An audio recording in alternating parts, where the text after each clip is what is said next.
the entia yenya bibi ti say lawyers ahemfo when ye baba ba mu yatwa dwuma nyame atoto fapem no the entia ma o man besi ho the entia ye to aba eyi ohene enu ne ebetwetwem enti abato branso aso America for beto Ghana for so beto yes enti say akaka obia no obia adwumba no so ne oni entia chichiri wiase eni adwuma nyame de hye obia nsa ne na adwuma wo ye enye se okwa asoro nkwa na asum nyame o wo adwuma bia wo ye bia wo de serve nyame yes ne mu akasa obagia di ni abo asu na adimu enti ni ye papa enti ya babu ma babu se onyankopon bobo wiase no obi enyina hobi ye Psalm 90 verse 1 key test no fabra Psalm 90 verses number 1 was a da nyankopon eni endwa ne kobia da nyankopon ne ebu ni din no da bia nyankopon no ono ne edwa ne kobia ewurade David say ewurade wona waye endwa ne kobia ono no waye edwa ne kobia I want to aso ni na mu efri I want to aso Adam so ba nyina mu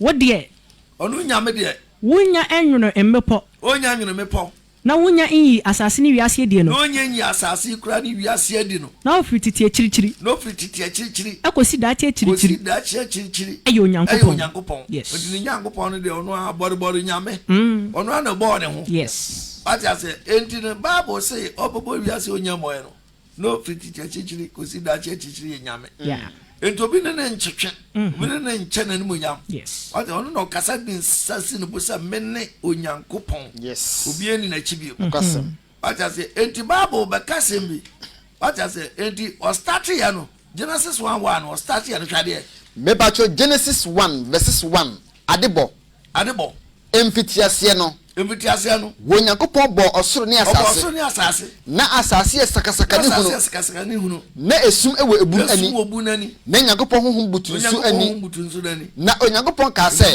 enya han na eye han na nyankopon hunu han ne se ye onto start abode ne bo ya ono hu sa han ye good nyankopon pai han ne sum no do nyankopon frɛ han ne se awia na esum ne de ofena na ade san na ade chi ede edi kan ne no ne nyame to aso bo abode ni nyina wode na no na woni ho na mzimi ni ho ade ye ya beto se wiase ni si ho na kwa be na America fa so bai Germany Canada Belgium Amsterdam South Korea Italy Britain ede na wonu nyina bai what does it at body nyina shase free Adam ase yes I want to so ne ba no wan na no one na nabi one do say one do until de nyame ye na ase it is an at nyame si nipa spread the asase so no ni muro se da bi na mo nde besia abrosan tenten ti akosoro no akọ hedi nyame ye de betwe de ntia de ho word ye bopeten ye wiase nyina America nya countries ahoro tie Genesis 11:5 fabra Genesis chapter 11 verses number 5 wasina ewrade duru behwe akuro ne abantenten an nipa mbare to no enti ni murode ya se obesi abrosan tenten ti akopem nyankopon akọ hedi nyame te soro ho yo yes eno nyankopon so bia so na ni bete ho eno hu abrosan na o mo start isi de ba no so no na ewrade ka se e wona ewrade ka se hwe wo ye oman baako se so mo nyina bom aye one country tie o mo ye oman baako na woni na kasa kro say enipa nyina ka one language sabra enipa nyina ka kasa baako na de wefri asia reyo ni enti de mo afri asia ye na afei bibiara intimi insi won de wo susu se wo be ya no biara ho kwan bibia intimi insi de o mo susu se o be biara ho kwan wie moma yensa ne enko ho aso abofo mumra mom yensa ne enko ho na yenkwache won kasa basa mom yenkwaye om kasa no yenko chemu na nyi kasa no nya basa na wo mu biara ante ne yenko kasa abio ban sa da na o mu si na adwen kronti ne kasa kronti na o mu timi asi the ban sa kasa ne change a o mu timi nsi da na masro abio na efri honom ana ewrade bo won hwete asase ni na eni efri honom ewrade bom hwete asase ni na ni na wo jai kro no chekere enti na wofre ho Babel asia ne basa efri se eho na ewrade ye asase ni na kasa basa efri se ho na ewrade start ye asase ni na so for kasa basa na efri ho na ewrade bo won hwete asase ni na eni efri ho na ewrade bo ni pa hwete asase ni na ni yes Oja say enti unu mi enti aba no sa say kasa no ya baako ana kasa mu abechiche enti onyankopon no enti ada ni se no wase no enti afa kasa wo nipa betimi ne nyonko atena mento kasa zo mentimi ne wontena enti kasa mu chicha no ana chemu group enti sam kasa me kasa me yanko ha na otitwi kasa sam se me yanko ha na se odi machi yes obi su kasa kam bra na say udi na chi obi nka say ayugbe oka yugbe church no the frown na say onzu udi na chi yes no be aka different language na na chi and ma ka say mu chicha and spread it the whole world yeah ne benya countries amaman tenia pa ento Nyankopon ne hu ye hu ankasa enti unim obakira de Acts 17:26 ori ya de Acts 17:26 na oma nipa aman nyina efe nipa baako mo enti wiasa man nyina ebesi hoyi countries bia ye nyina firi nipa baako etena asase so nyina hwebabu num no ma nipa aman nyina efe nipa baako mo aman nyina firi nipa baako etena asase so nyina ene ya tra asase so nyina na wo hye emra hodo ene wo hye emra hodo ene won tena bia hye atoko ama won enti Togo ni Ghana border ho Africos ene Togo border ho yes enti border no nyame atwitwa hye ato amobia yes so won hwehwe awurade ene wa mobia kwan se de ye beye bia wasaso yan hwehwe awurade se ebi obete ne nka se bia bete awurade nka na wahu no ne ahu no enso woni emu bia la ntam kwan enware ne emu bia ntam kwan so nwa onu mu ne atiase ne ekeka yan ho ne wo ho sade amonyom tofo bi no so akase ebise na busuan so ne yen na enam se yi Nyankopon abusuan nti ensase susu se entese ba bi obi ate no besusu se Nyankopon tebia te sika nti odi sika ya de bi de siwo se we nyame ana gite ana odi gite ya bibi se we nyame ana obo ana okofa boba to se boba ye nyame abesom no adwinne onipa de ne nyansa na adwin adie adwinne akapentani ade ne nyansa asensen sesa ade ne ye nyame to bedi na chi ne santi no Onyankopon abunani agu emra hodo woni ne so enti ne yesa temu da che no obunani agu emra hodo obi anim no so na afei de wo hye enipa wo eman nyina se wo hye enipa wo the whole world biase aman nyina se won seche wona adwene bia nya dai enseche na adwene enti country bia omo mfa nyame no omo na ohaw ne amane ta fa ho tenie pa enti country bo a omo mo nyame din yes I said, ebidum boy Yesu din ni ada Ghana say make me say Ghana da mufia. Other countries ni bi so ya de ombo nyam Yesu din. Na bi so de Yesu din kra momo. Bia won omunyame omoso. Tenie. Enti ne sa na tie de a onyame atoto fa pam ni nyina we. Enti wo ba kira de be Romans 13:1 tie. Romans. Ko Jeremiah 29:7. Jeremiah chapter 29 verses number 7. Wasina monhwehwe kuro a mema wotu mu ko ho no yedie. Afa wa onyame amu akotra country bi mu no. O se twetwe kuro ni yedie first. Je enti am robber 419. Me pa cho se wan twetwe kuro ni yedie bribe, corruption. Won enema bi amfata be yetia o man no.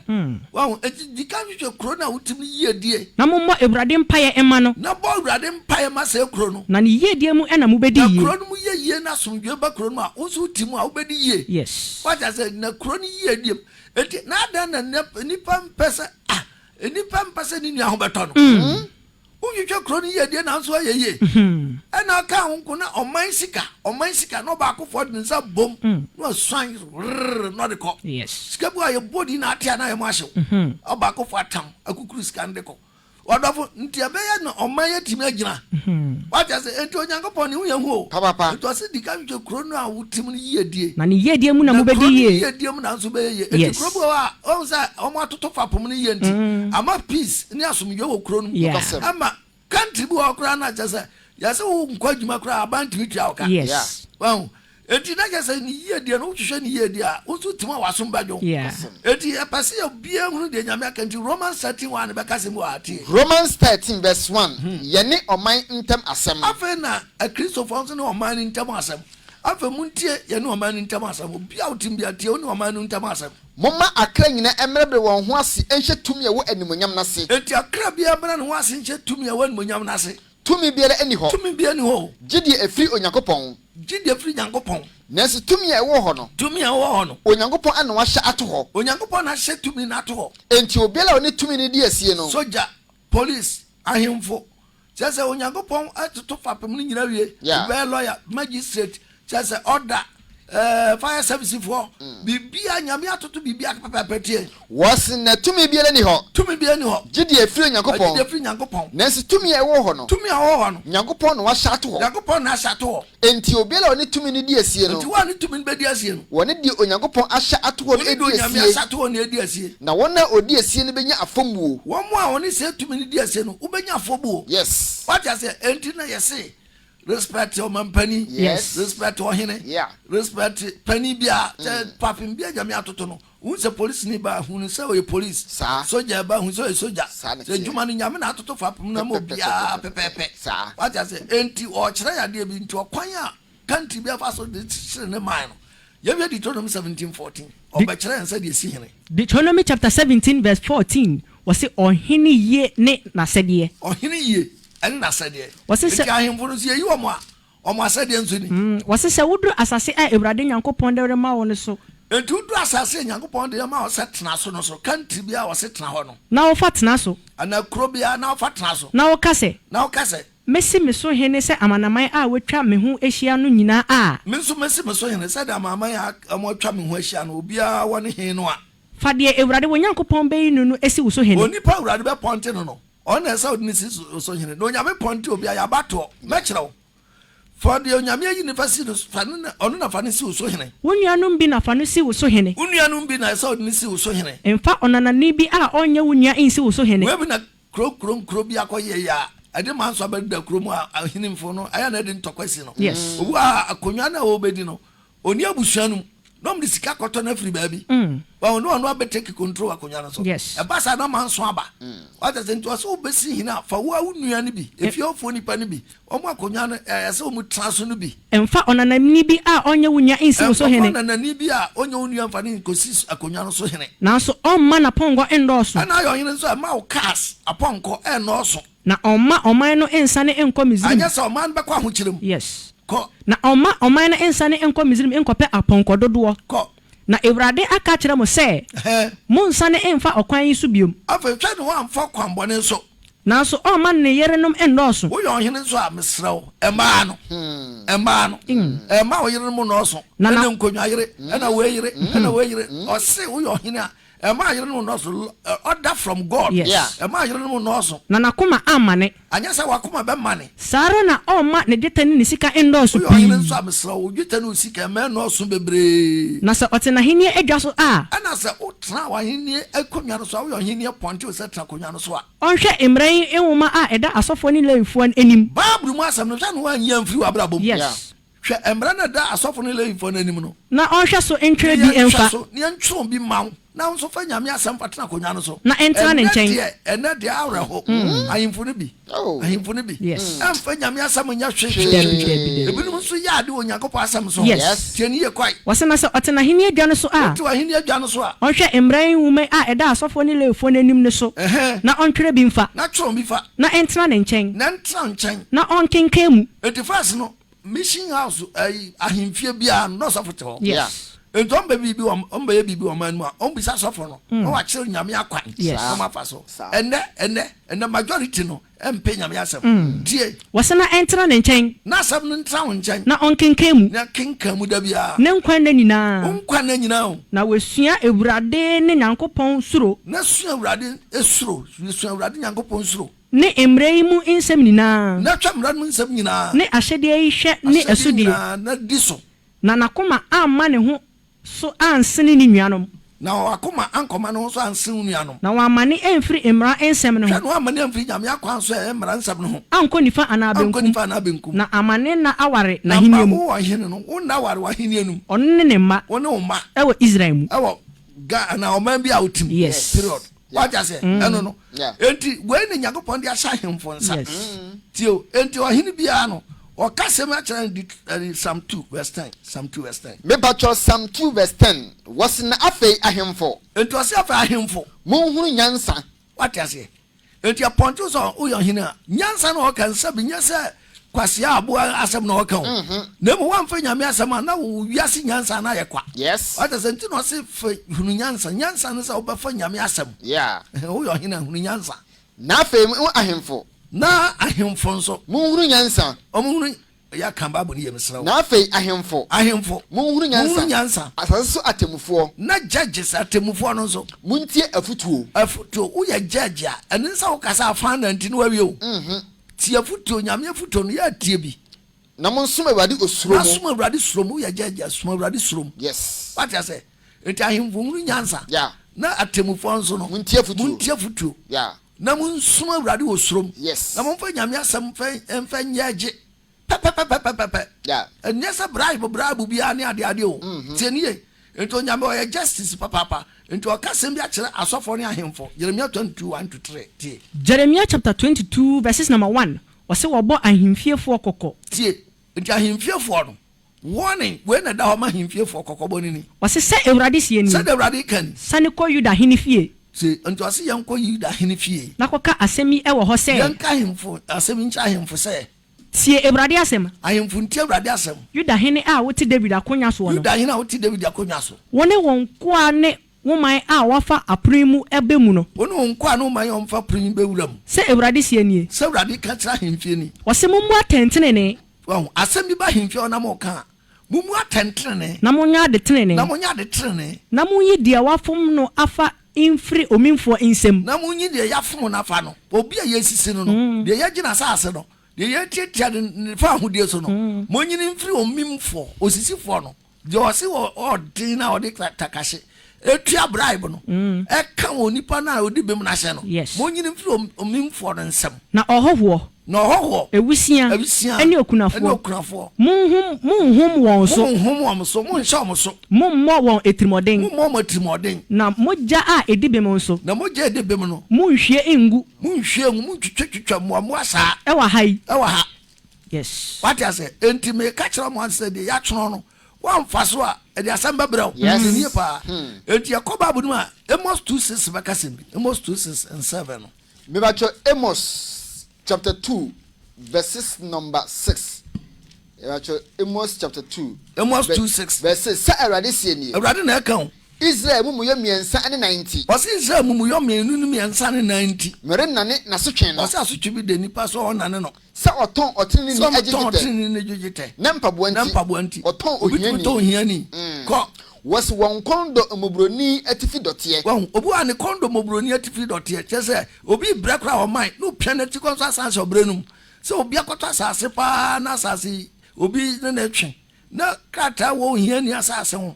No be the brabo akofo masa ko trace kakese. Ne dane asase na ma obi no. Ene nyame ka. One kondo mobroni atifi dotie. Kondo mobroni atifi mu dotie. Na ochia amanehunufo kwan. No wachia amanehunufo kwan. Na obi ene na eja ekọ ababa akro no bi na eja kwa ababa wa ba ko sa o de regu midin kronkron ho fi o nya midin kronkron ho fi no o se no woda awowa entuma so na bi no da wo antuma so afarubuchie nyina nchichemu na ononom wona wobọ wonka nsa no obi ya bọ de ka wa himfie no no mo nonom ya bọ mo ka nsa won nyame fie nyame fie nanso mese won anim aborini nti wase men kan kira sa na wo ya pa di muso ba da enti onyankopon pese onipa ba kwasa tibia no enti ya pese obi atwena dwingira nyame so ye enti no wase ahemfo no ya bọ mpa ya yankai wo man yankai ahemfo 1 Timothy 2:1 1 Timothy chapter 2 verses number 1 asafo no emo empire nti asafo no yemo empire na afei de edini ni na kan no bitumufo se otu obi afo se wanyankotosere asori for no monyankotosere empaibo odima empaibo ene aseda ema nipa nyina aseda empaibo me nipa nyina ema ahemfo momma empai ni bi ma ahemfo ene wona wodi tumi nyina polisi wa soja fo ne omodi tumi nyina na yatena sikom ene ne betena sikom na yen ho adwen onyame so mpa ne abrabo a eho ye nyam ninamu ene abrabo eho onyamu what I say when nyame se yam nyama omo di tumi ahemfo asoja for police for omo nyina hia mpabo yemmo bi ma wo na wahu de nto akasa no abato no eya de ase obi ato aba enti abra aso ye be wura sa abato afie ayawura abato afie mu a chese me fan som si December e be beto aba se oboso September October na ebe November December na saso enti eya de ase obi ato aba Nehemiah 11:1 tie meba cho Nehemiah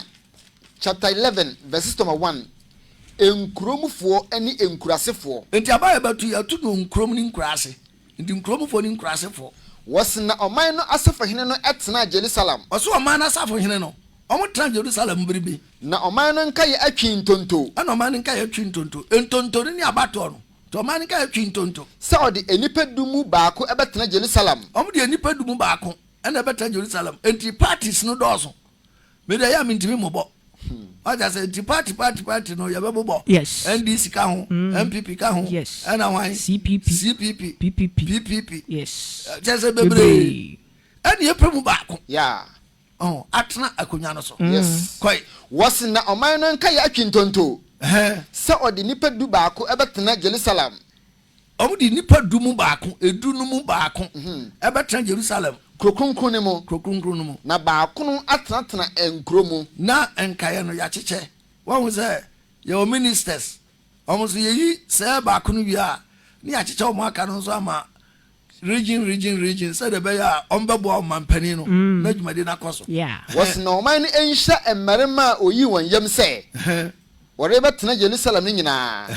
Tie yi won pa ne ya bom pae ama oni ehira wo. Yes. Na de adwuma na ye de. Ashonsa. Adu bi na dru Ghana ne America so no. Yes. Won eti ya beto aba. Edi ade ya pase obi ate ne ho ase se de nyame aka fa hemfo ho no. Ana mpese me kire na nde na di kire kakra. Yeah. Edi se wan nyina happen inside ya. Eyancha Proverbs 24:21. Asembo.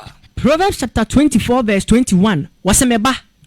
Sure Ewurade ne ohene. Enti suro Ewurade na suro ohene. Emfa wo ho emmo etuatefo ho. Emfa wo nkobo tuatefo ho. Obi wo wa yeso ya de ben kola. Syria kola. On ye yi ni se ya siri no. Yeah. Enti ni jase ya to unity mano. Enti opani kra ni ohene kasa kra opani kasa minister bi kasa jase asema be fira kola anu akopani ho no.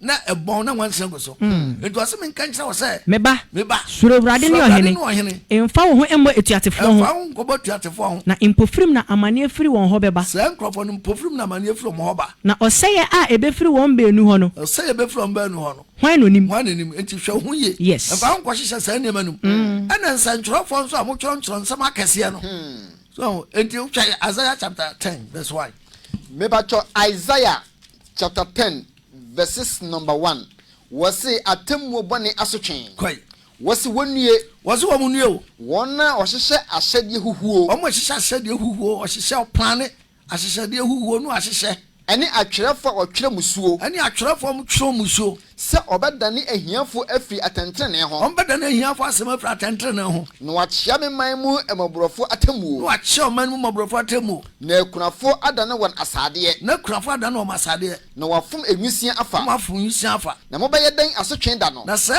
nsantroni a wote saa no obɛ den asotwen da na temu da hina begyina ene wɔsɛyɛ efiri achichiri ba no wɔsɛyɛ efiri achichiri ba na hina begyina hwan enkyɛn ana mmodwane akɔgye mmoa hwɛ enti hwɛ ho yɛ woyɛ nsantroni a obu asɛm ne da ne kwam wɔn fa nto dabi na akɔgye sika na ɔkeka ne ɛsɛ sɛ wɔka deɛ ɛsɛ wɔtɔn wɔn ntwɔn na atwɔn foforɔ ɛnde ma ɛka kyerɛ wo woyɛ nsantroni a hwɛ yie papa wɔ adwuma a woyɛ ho yes what I say edi de nyame aka no woyɛ ho hwɛ a enye yie the second chronicle 19:5 obɛka judges nso asɛm a second chronicles chapter 19 verses number 5 wɔse asɛnnie ho nhyehyɛeɛ foforo asɛnnie sɛdeɛ di asɛm nso ɛwɔ man bia mu ni wɔse na osisi atemufoɔ asase ne so awurade na esisi atemufoɔ asase no so yuda nkuro a ɛyɛ den nyinaa mu maako country bia ɛbɛnya ne judges kɔe na ɔka kyerɛ atemufoɔ ne sɛ eto ɔka kyerɛ judges atemufoɔ ne sɛ monhwɛ deɛ moreyɛ yie monhwɛ deɛ moyɛ ne yie o na ɛnyɛ onipa na morebu atɛn ama no ɛnyɛ nipa na mubu atɛn ama no na mmom Ewurade na mubu atɛn ama no na ɔne mo wɔ hɔ atemmuo asɛm ne mu Ewurade nso ne mo wɔ hɔ atemmuo asɛm ne mu na afei Ewurade huhu ɛntena mo so enti judges no ɛsɛ mo Ewurade huhu nso tena mo so monhwɛ yie na monyɔ monhwɛ yie na monyɛ ɛfiri sɛ Ewurade yɛ Nyankopɔn no Ewurade yɛ Nyankopɔn no nkontompo ɛne anim hwɛ ɛne mmoagye ni ne fam bribe gye no ebi ni Nyankopɔn fam yes what I say do you judge so a you adwuma no pepe bribe dia anyi bi da na ogi asempa bie no abato yes what I say enti Onyankopɔn asɛm na yɛdi wankro no ɛnyɛ agro die na ɛsɛ nipa di enti Deuteronomy 16:18 so asɛm no kan Deuteronomy 16 verses number 18 atemufoɔ ani atemuo ho asɛm ho asɛm sisiwo so atemufoɔ ani mpanyimfoɔ wɔse country bia yɛnsisi aso atemufoɔ no yɛ deɛ mpanyimfoɔ wunkura Awurade Onyankopɔn ade rema wo kuro bi Awurade de ama obi a sɛdeɛ omusuakuo tie ne nyinaa mu na wɔmfa atɛntene emu ɔman no mu ɔman no ɛnane atemuo ani hwɛ na judge bia na ne atemuo ani ɛnhwɛ nipa anim na nyi ademudeɛ akɔgye bribe na ademudeɛ fra nyansafo ani ɛtu gyegye bribe ala spirit wani bɛfra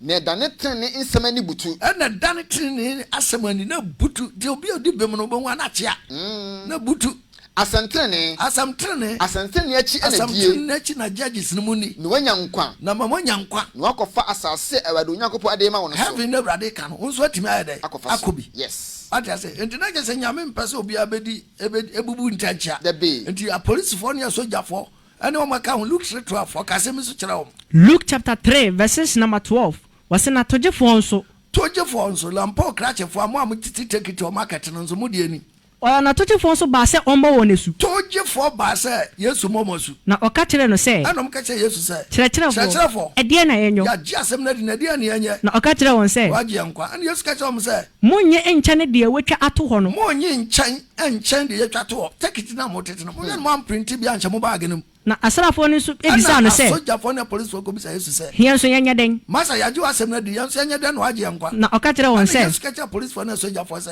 munye obiara he se bia na mbe obia he na montutu obia no kwa na mo mama ketia ensomani mo ketia mo mensomani na munya bribe one city emo acha se enti na yese nyame no opeso oja police fo na soja fo nkwa enti mo nso mo de na se yetua moka enti mo mama ketia no ensomani na munya nchenchen acha se de nyame aka no acha se nyame pese ojo kra nkwa enti Mika 3:9 yanhwade mebacho Mika 3 verses 9 wasi munti ye Jacob fie atitiri nipa titira mo o man bia mu ene Israel fie atemufo nyame se atemufo jage sirimu nsantie mu a mu chiri atemuo bi chiratemuo na mo chia de etene nyina na mo chia de etene mu a mo chichiri Zion mo gahwegu ene Jerusalem abato bedruwe na politicians nso ebi nso pemoja de rituals tie de waka wasi mu a mo chichiri Zion mo gahwegu mu ene Jerusalem ene Jerusalem akontonchi de emu atitreji adamudie bu atan ene mu atitreji bribe adamudie ebu atan emu asofo ji aketua cheche na asofo nso eje ketua nso chere emu adifo gi sika hyankom na difo nso gi sika hyankom o manum na otwere Awurade kase omu wi anu makotwere Awurade akase enye Awurade na owoye mu boni biara mayanso santi munti obefentam Zion sefu anyo obefentam Zion sefu na Jerusalem adane abu akuokuo manum be ya tentende saboba na efie ne bepa adane kwaye sonson ya ati yanhwe ya oman bia no si yanfa nyame akwanso oman jija yes ati nti Nyankopon pese ye adetre ne ma no no Nyankopon hira no atime fapem no otime toto oman ye yes se de be onipa benya asomdwe wa oni adide ewo country bia yatim kronkro yatim eto Nyankopon asem no dane ani a enye ye ento asem nka asem cho Yoel 1:2 Joel chapter 1 verses number 2 wase muntie gei we mumpenimfo na munyaso mo asase so fo nyina so saa de yi aba mo breso ana mo janom breso pen konori aba roso ne ma ekosi saa de bi aba ya breso mo breso empanimfo mo breso saa de bi abada ana mo janom breso pen papa no breso saa ne ma bi abada monka ehu asem nkyere mo ma pase asesa de a country bi a monka wa asem nkyere mo ma na mo ma enka nkyere wo ma na mo ma enka nkyere mo ma na wo ma enso enka nkyere awo ntoatoaso a edidi so no tu awo ntoatoaso edidi so nyina afo yes ko mfu asai abraboni ni nyama ye nti amemfo nyina asai asase dia bobo asase raho na aduane asai aduane nyina asai ensamono awe ne ndrondro kwa na de aduane forest kwaye nyina machines na de sura asase endo na de dua enuane nti amenuane nyina asai ensamono awe enwoso ate sudi enwo na de sudi no de wo no what is enwo nyina asa akuafo mu ani ewu afa akuafo farmers no obi ani ewu entro yafo ayoni atuko ntimu ntwajo oni amu tu betwa manipa so efise enfomu aduane twa asai enfomu aduane nyina asai bobe akusa brodoma atwam bodi atwintwam ato aba abenso ne apre petemu nua nyina akusa ampa anika trofi ni pam adan anika wa hibiom aduane ama yare aye bebre aduane asase ni nyina ya spray na duro amenwa emre bibia yira afra asase we so menipe dia bobo dia reho yesungu yayam Yoel 1:10 ana ho kan ten waka Lamentation 5:1 yempon Lamentation chapter 5 verses number 1 wase adom ne emwa ho adesere bompa ya se nyame ho moa Ewurade enti country bia ya sem se Ewurade kaide aba yen so kaide aba wiase so hwe ne hunu yen ahohora yen ejapade adane ahoho de oh ye japade nyina na Ghana mpo de awreho ye japade nyina mrofo afa yen efie aye ananafo de ananafo fie ya dane dane nwisia ni nyanka ye nanom etese ekunafo ya mamnu mpo de ofura kwantom kwakura se kwasra mame ase ni kura waja no nsuo aye no mpo ye tiaka ye nyina enyina ja ye so no wo toma yen wo kura yen ko ye bre o me nya home ye de yen homa mizim ni Assyria man bi kura de jisom tu kwanko other countries ko bo sha wo nyanya aduane adi amen asa aduane adi amen ye na janoma ya bone enso ni ho tu ni omuni ho ye ne yeso wo na mu yo ye afom bone asoa enkwadi yen so ye ma nkwa nyina bedi yeso de obepon yen afi wo nsam ni ho yen krakrakra yen nsam ye kopen ye aduane wo eseso ni afuna anim akopo aduane adi obi manso yen wedi aye hyehyesa fro ye wedi na hyehyesa fro no ekoma anu hyehyenti adenti esaba na sa ntodofo hutie me asem we emfa no mu ate ma wakwankyere na hwe omanya hutima na kura hutim ni yiedie na kuro ni ye a usu bedijie asem no nante na mo ho ban o Yesu dim ka amekase amen Apostle General